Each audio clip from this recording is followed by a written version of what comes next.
Ben, Olivia, and Daryl. How are you all doing today? Good, thanks. Oh yeah. Nice. How are you? Really, really good. Really, really good. I'm still getting used to the Zoom interviews for talking to people because, Olivia, this is actually my third time interviewing you over the years. And it's obviously lovely to meet you both, Daryl and Ben, but it is different, isn't it? Yeah, I do quite like it because like I can just have my own tea and I don't have there's no one like fussing over you. And so you like Sure. your own space, which is quite nice. Yeah, but you have to do your own lighting and all that stuff. Like this took hours to get ready. So, um, one of the things I did read in the production notes that really stood out for me was that all the time you were spending together in the car, one of your bonding sessions was over 90s pop songs and singing 90s pop songs. Um, I was wondering, were there any particular favorites for each of you that you were like, this is my jam and this is how you get to know me? It wasn't it was JoJo, but she's early 2000s, isn't she? Yeah. Okay, yeah. I like which JoJo song though? Get out, leave. Oh, Yeah. sure. Yeah. That's a banger. That was our jam. That was our jam. That was me and Ben's jam for a long time, and we just sang it so much that it became Olivia's too. But I was letting play it on. They were literally singing it to you. Didn't we, at the rap party? That was fun. yeah, we requested the rap party. I remember being in a smoothie bar in Belfast and just it coming on the radio, like the song started to follow me around. But that was like our anthem. But was there any particular days while you were filming, or even at the rap party itself? Because obviously, Irish journalists speaking about an Irish film filming in Ireland.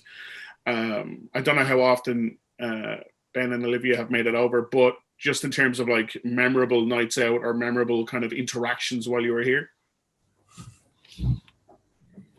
Oh, we had a night where we'd finished work and we went to a restaurant and then we found this pub and they were doing a ukulele night where there was just a group of 20 people on their ukuleles and they were like, oh my god, this is amazing, this is so Irish.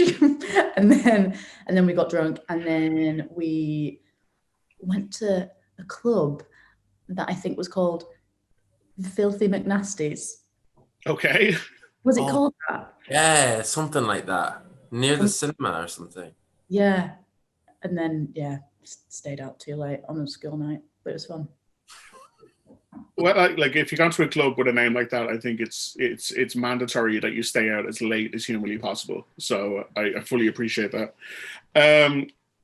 One of the questions maybe this is one for you, Daryl, that you can answer, and Ben and Olivia can join in. Like taking on an Irish accent is tough. We've seen it take down some of the best actors in history where they attempt an Irish accent and it doesn't work out. And thankfully, that isn't the problem here because I wasn't like cringing because sometimes you like Brad Pitt, love Brad Pitt, his accent, The Devil's Own. You're like, oh, he tried, but it works out really well in this film. So that worked out real great. But was there ever a moment where there was a word or a sentence that you could find was just getting away from you that you couldn't nail down in the Irish accent, and maybe Daryl, you were able to turn them back towards nailing it down? No, for the most part, I felt the guys just they got it. They hit the nail on the head. But I was like the kind of on set sometimes if they needed just to hear again, just whisper in my ear, and then I just be like, nah. But it was very rare I had to do that. I felt like they had it, But yeah. We really got tripped. A lot of Daryl, say this, please. Daryl, say this. Yeah. Daryl, can you say this, please? Daryl knew all our lines. Yeah. Remember us having a panic attack at like how to say seagulls? Yeah. It's like seagulls. How? Oh god. Yeah. And have you got it now? Not anymore, but it's gone. It was with the character. It's gone now. I have to say, like when I was watching the film, when I was watching the trailer, I thought I could tell some of the influences. I definitely got some Guy Ritchie vibes, but set in Ireland. But watching it, I don't know if you guys have ever seen Eu Mama Tamien. It's a Mexican road trip movie with one central female protagonist and two guys that she takes with her. And that was not an influence I was expecting to pick up on when I was watching this, and I thought it was a lovely kind of surprise, not to give any of the plot details away. But when it came to, say, your characters or working with the director, were there any kind of touchstones or influences that you all discussed, saying this is the kind of vibe we're going for? Yeah, I think Preston definitely talks about Y tu mamá también, and just the dynamic between the boys and me and those central characters. But there's definitely, like, Martin McDonagh and even John Michael McDonagh and Calvary. Yeah. Like, anything really Brendan Gleeson.